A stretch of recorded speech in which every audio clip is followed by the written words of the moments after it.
سا ذرہ بھی ہے نا، یہ بھی چیز ہے۔ اللہ عز و جل نے جس چیز کو پیدا کرنا چاہا، کہا ہو جا، وہ چیز وجود میں آ گئی۔ اب وہ چاہے ذرہ ہو چاہے کچھ بھی ہو، اور ہر چیز کی پوزیشن کیا ہے؟ وَإِن مِّن شَيْءٍ إِلَّا يُسَبِّحُ بِحَمْدِهِ، ہر چیز اللہ کی تسبیح کرتی اور حمد بیان کرتی ہے۔ تو کوئی بھی چیز، ایک ذرہ بھی جو ہے نا، اسی لیے قرآن مقدس میں اللہ نے فرمایا فَمَن يَعْمَلْ مِثْقَالَ ذَرَّةٍ خَيْرًا يَرَهُ۔ اس لیے ہمیشہ اس چیز کو ذہن میں رکھنا چاہیے کہ یہ جو ذہن ہے چھپ کر کے گناہ کرو تو انسانوں سے چھپ سکتے ہیں، خدا سے نہیں چھپ سکتے۔ اس سے کوئی نہیں چھپ سکتا، کہیں بھی ہو وہ دیکھتا ہے، وہ جانتا ہے، اس سے کوئی چیز پوشیدہ نہیں۔ یعلم خائنۃ الاعین وما تخفی الصدور، دل کے چھپے ہوئے بھید کو بھی وہ جانتا ہے۔ بلکہ ایک جگہ قرآن نے جھنجھوڑا، اور جھنجھوڑتے ہوئے انسان سے کہا بل یرید الانسان لیفجر امامہ، اتنا ڈیرر انسان ہو گیا، اس کے اندر اتنی ڈیرنگ پیدا ہو گئی کہ وہ گناہ اللہ کے سامنے کر رہا ہے۔ یعنی اس کا عقیدہ ہے میرا مولا مجھے دیکھ رہا ہے، پھر بھی وہ گناہ کر رہا ہے۔ کہاں چھپے گا انسان؟ کدھر چھپ کر کے وہ گناہ کرے گا؟ کہیں کوئی انسان چھپ نہیں سکتا۔ یہی وجہ ہے کہ ایک شیخ تھے، وہ اپنے ایک نوجوان مرید کو بہت چاہتے تھے، تو اور جو مریدین تھے ان کے دل میں یہ خیال پیدا ہوا کہ آخر اس میں ایسی کون سی خوبی ہے کہ حضرت اسے بہت چاہتے ہیں۔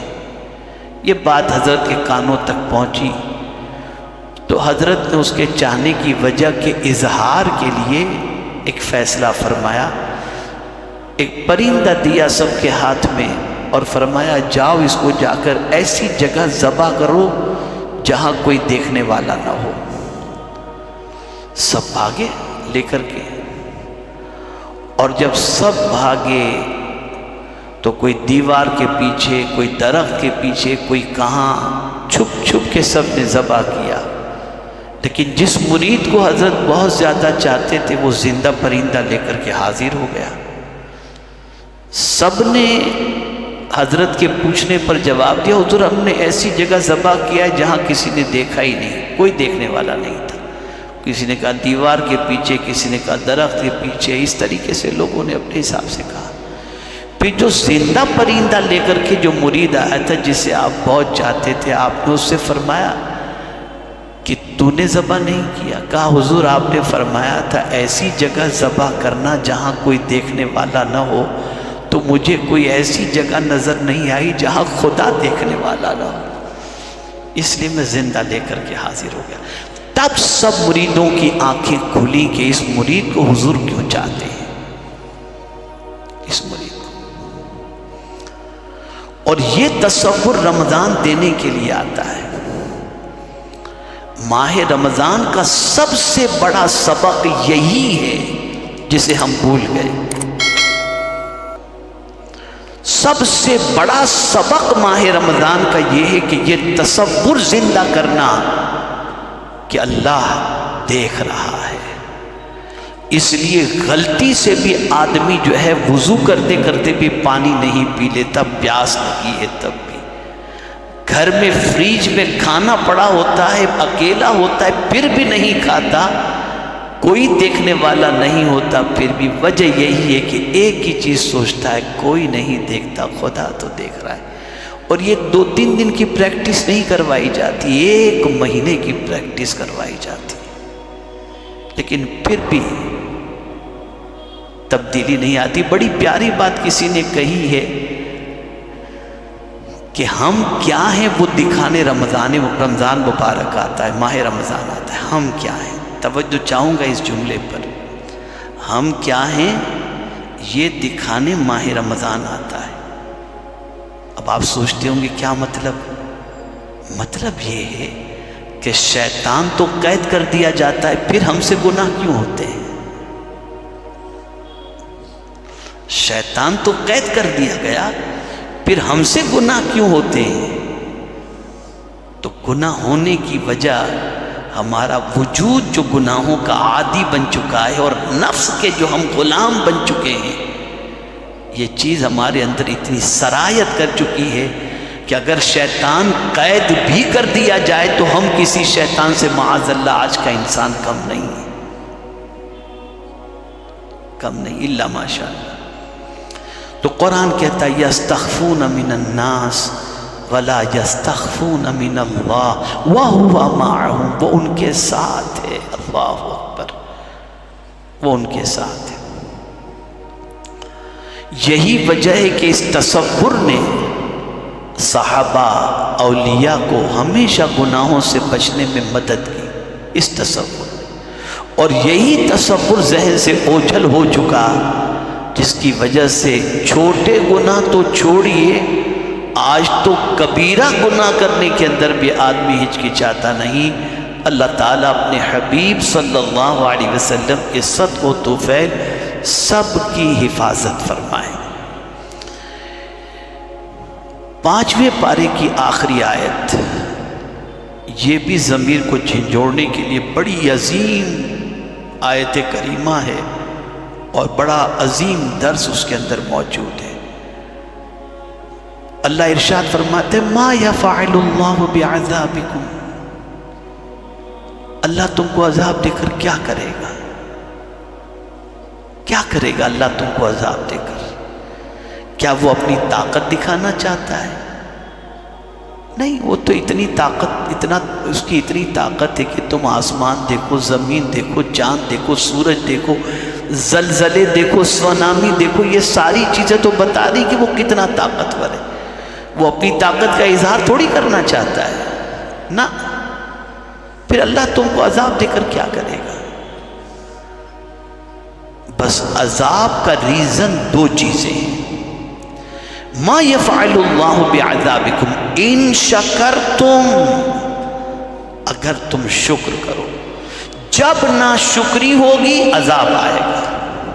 اس کو قرآن نے ایک اور جگہ پر جمع کیا، لئن شکرتم لازیدنکم ولئن کفرتم ان عذابی لشدید، شکر کرو گے تو میں تمہیں زیادہ دوں گا، اور ناشکری کرو گے تو میرا عذاب سخت ترین ہے۔ تو اللہ عذاب اس وقت دیتا ہے جب اس کی نعمت کی ناقدری ہوتی ہے، اللہ عذاب میں اس وقت گرفتار کرتا ہے جب انسان شکر کرنا چھوڑ دیتا ہے اور ناشکری اس کا وتیرہ بن جائے۔ اللہ کے ناموں میں سے ایک نام شاکر بھی ہے، شکور بھی ہے، اس کے معنی قدر کرنے والا، جیسا کہ قرآن مقدس میں وَمَن تَطَوَّعَ خَيْرًا فَإِنَّ اللَّهَ شَاكِرٌ عَلِيمٌ،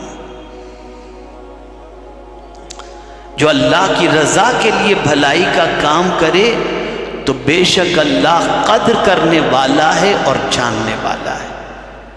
میرے پیارے آقا صلی اللہ علیہ وسلم کے پیارے دیوانوں، مصیبتوں کی سب سے بڑی جڑ جو ہے وہ ناشکری ہے، اور یہ ناشکری انسان کو تباہ کر دیتی ہے۔ اور شکر کیسے؟ نعمت اگر ہم چاہتے ہیں کہ جو نعمت اللہ نے ہمیں عطا فرمائی، یہ نعمت اللہ ہم سے چھینے نہیں، اس کا کیا طریقہ ہے؟ تو میرے آقا صلی اللہ علیہ وسلم فرماتے نعمت وحشی درندے کی طرح ہے، اگر اس کو تم باندھ کے نہیں رکھو گے تو وہ بھاگ جائے گا، ایسے ہی نعمت کے لیے بھی باندھنا ضروری ہے۔ صحابہ نے پوچھا کیسے باندھنا؟ تو سرکار نے فرمایا قید النعمت بالشکر، نعمت کو باندھ دو شکر ادا کر کے، تم شکر ادا کرو گے تمہارے پاس سے نعمت جائے گی ہی نہیں۔ یہ اس کا دستور ہے، یہ دستور ہے۔ اسی لیے ایمان کے جانے کے حوالے سے جو چیز بتائی گئی وہ کون سی چیز ہے جس سے ایمان کے جانے کا خطرہ ہے؟ تو امام غزالی علیہ رحمہ فرماتے ہیں اگر کوئی ایمان پر اللہ کا شکر ادا نہ کرے، ڈر ہے کہ اس کا ایمان اس سے رخصت ہو جائے گا۔ تو شکر بہت بڑی نعمت ہے، لیکن اللہ جانتا ہے کہ اس کے بندوں میں شکر کرنے والے زیادہ ہیں کہ نہیں، تو اسی نے خود فرما دیا وَقَلِيلٌ مِّنْ عِبَادِيَ الشُّكُورُ، میرے بندوں میں کم ہیں شکر ادا کرنے والے، بہت کم ہیں شکر۔ ہم شکایت کا دفتر کھولے ہمیشہ رہتے ہیں جس کی کوئی انتہا نہیں، یہ شکایت وہ شکایت، یہ پریشانی وہ پریشانی، بس یہی سب چلتا رہتا ہے۔ جو ہے اس پر اللہ کا شکر ادا نہیں کرتے۔ آپ ذرا پرندوں کو دیکھیں، چرندوں کو دیکھیں تو آپ کو پتہ چلے گا، روزانہ مرغی کھاتے ہیں، لیکن کبھی دیکھا آپ نے ایک قطرہ پانی پی کر مرغی آسمان کی طرف سے اٹھا کر کے اللہ کا شکر ادا کرتے ہیں، اللہ تیرا شکر ہے۔ ہم ٹنوں پانی پی لیتے ہیں لیکن اللہ کا شکر ادا کرنے کا خیال نہیں۔ تو اللہ کا شکر، ما یفعل اللہ بعذابکم، اللہ تم کو عذاب دے کر کے کیا کرے گا؟ ان شکرتم، اگر تم شکر ادا کرو۔ ہر حال میں اللہ کا شکر، ہر حال کے اندر۔ شکر کے بھی 3 طریقے بتائے گئے۔ ایک طریقہ تو یہ ہے کہ الحمدللہ کہہ کر شکر ادا کریں، جیسا کہ حضرت ابراہیم علیہ السلام کو اللہ نے حضرت اسماعیل جیسا بیٹا عطا کیا، وہ بھی بڑھاپے میں، تو فوراً انہوں نے کہا الحمدللہ الذی وہب لی علی الکبر اسماعیل و اسحاق۔ ہدایت ملی اللہ کی عطا سے تو کہنے والے نے کہا الحمدللہ الذی ہدانا لہذا وما کنا لنہتدی لولا ان ہدانا اللہ۔ اللہ کا شکر ادا کریں، اور اللہ کے شکر میں لفظ الحمدللہ اسی کو کیوں رکھا گیا کہ اس کے ذریعے اللہ کا شکر، تو بندہ اپنے رب کی تعریف کرتا ہے کہ تمام تعریف اللہ عز و جل کے لیے۔ اب جب کوئی بندہ یہ کہتا ہے تو گویا یہ اپنے رب کی اس طرح سے حمد بیان کر رہا ہے کہ میرا مولا یہ سن کر بہت راضی ہوتا ہے، اور ایسے کہنے والے پر اپنی نعمتوں کو مزید نچھاور کر دیتا ہے۔ تو الحمدللہ ایک طریقہ شکر کا یہ ہے۔ دوسرا طریقہ سجدہ، کہ کسی نعمت کے ملنے پر فوراً سجدے میں چلے جاؤ، اے اللہ تیرا شکر ہے، میں اس نعمت کے لائق نہ تھا جو نعمت تو نے عطا فرمائی۔ اور یہ بات بھی یاد رکھیں، حضرت جبریل امین علیہ الصلاۃ والتسلیم کے بارے میں موجود ہے کہ سرکار صلی اللہ علیہ وسلم فرماتے ہیں میں نے جب چاہا تب دیکھا مقام ملتزم پر جبریل کو لپٹے ہوئے اور یہ کہتے ہوئے اے اللہ تو نے جو نعمت دی ہے وہ نعمت زائل مت کرنا، وہ نعمت چھیننا نہیں۔ اس لیے حضور صلی اللہ علیہ وسلم کی بھی یہ دعا رہی اللہم انی اعوذ بک من زوال نعمتک۔ یہ بڑی عظیم چیز ہے، نعمت کا شکر ادا کریں گے یہ نہیں جائے گی، نعمت میں اضافہ ہوتا چلا جائے گا، برکتیں ملتی چلی جائیں گی۔ شکر کے 3 طریقے ہیں، پہلا الحمدللہ، اور دوسرا طریقہ سجدہ کرنا، نعمت ملی فوراً سجدے میں 2 رکعت سجدہ شکر بجا لائے، مولا تیرا کرم، کوئی کام ہو گیا سجدہ شکر بجا لائے، اللہ کو یہ عطا بہت پسند ہے۔ اور تیسرا طریقہ یہ ہے کہ اس نعمت کی قدر کرو، جو نعمت اللہ نے دی ہے اس کو مس یوز مت کرو، جن کاموں میں خرچ کرنے کے لیے کہا ہے انہی کاموں میں خرچ کرو، نعمت اس کی دی ہوئی اور کام ہم شیطان کا کریں گے، خرچ گناہوں میں کریں گے۔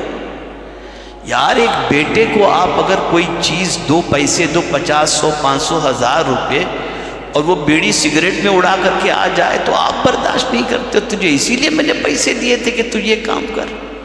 کبھی اس اینگل سے سوچو، اللہ ساری تمثیل سے پاک ہے، لیکن میں صرف سمجھانے کے لیے کہتا ہوں آپ اپنے بیٹے کو 1000 روپیہ دو، وہ ڈرگس کے اندر یا نشے میں یا شراب میں کسی چیز میں خرچ کر دے تو آپ گوارا نہیں کرتے، تو میرے کریم نے اتنی نعمتیں ہمیں عطا فرمائی ہیں، وہ بھی تو غیور ہے نا، وہ بھی دیکھ رہا ہے کہ اس کی نعمت کا ہم کہاں استعمال کر رہے ہیں۔ تو یاد رکھیں، شکر کا تیسرا طریقہ ہے نعمت کی قدر کرنا، کہ نعمت کو مس یوز نہ کرنا۔ جن کاموں کے اوپر خرچ کرنے کے لیے اس نے کہا ہے انہی کاموں میں خرچ کرنا۔ اور چھٹے پارے کی پہلی آیت تھوڑا سا میں اسے سمجھا دوں، چونکہ میں نہیں چاہتا کہ اس کا ترجمہ مجھ سے تھوڑا سا غلط ہو جائے، تو میں صحیح طریقے سے اس کے ترجمے کے ساتھ آپ کو سمجھا دوں۔ لا يحب اللہ الجہر بالسوء من القول الا من ظلم وکان اللہ سمیعا علیما۔ بہت غور سے سنیے گا، یہ سمجھنے والی بات ہے۔ اللہ پسند نہیں کرتا بری بات کا اعلان کرنا، مگر مظلوم سے، اور اللہ سنتا جانتا ہے۔ اللہ پسند نہیں کرتا بری بات کا اعلان کرنا۔ کیا مطلب؟ آپ بیٹھے، اس کی غیبت، اس کی چغلی، اس کے خلاف یہ ساری چیزیں یہ پسند نہیں کرتا۔ لیکن اگر آپ پر کسی نے ظلم کیا ہے تو آپ کسی کو بتا سکتے ہیں کہ اس نے مجھ پر ظلم کیا۔ یہ بات وہ نہیں ہے جو اس کے اندر شمار کی جائے کہ کسی سے بری بات، کسی کی بری بات کسی سے کہنا، یہ نہیں۔ ظلم جس کسی پر ہوا وہ اپنے ظلم کی بات کسی کے سامنے بھی رکھ سکتا ہے، لیکن بری بات کا اعلان کرنا یہ اللہ کو پسند نہیں۔ اور یہ اسی لیے اللہ کے رسول صلی اللہ علیہ وسلم نے غیبت کی مذمت کرتے ہوئے فرمایا الغیبت اشد من الزنا، زنا سے بھی سخت ترین اگر کوئی گناہ ہے نا تو وہ غیبت ہے۔ اب غیبت کسے کہتے ہیں؟ کسی میں کوئی ایسی چیز نہیں ہے اور آپ اس کے پیٹھ پیچھے بیان کریں اس کے بارے میں، یہ ہوئی غیبت۔ دیکھیے پیٹھ پیچھے کی بات پر میں آپ کو بتاؤں کتنا فرق ہے، اللہ اکبر۔ کسی کی برائی جو چیز اس کے اندر نہیں ہے اس کے پیٹھ پیچھے آپ اگر کہیں وہ ہے غیبت۔ اور غیبت کیا ہے؟ تو قرآن کہتا ہے اپنے مردار بھائی کا گوشت کھانا۔ وَلَا يَغْتَبْ بَعْضُكُمْ بَعْضًا أَيُحِبُّ أَحَدُكُمْ أَنْ يَأْكُلَ لَحْمَ أَخِيهِ مَيْتًا۔ یہ غیبت کرنا مردار بھائی کا گوشت کھانا ہے۔ تو یہ غیبت بھی پیٹھ پیچھے کی بات ہو گئی۔ لیکن اگر یہی مومن کسی مومن کے لیے پیٹھ پیچھے دعا کرے تو اب اس کا مقام کیا ہے جانتے ہیں؟ حضور صلی اللہ علیہ وسلم ارشاد فرماتے کسی مومن کے لیے اس کے پیٹھ پیچھے دعا کرنا احرام کی حالت میں میدان عرفات میں دعا کرنے کے برابر ہے۔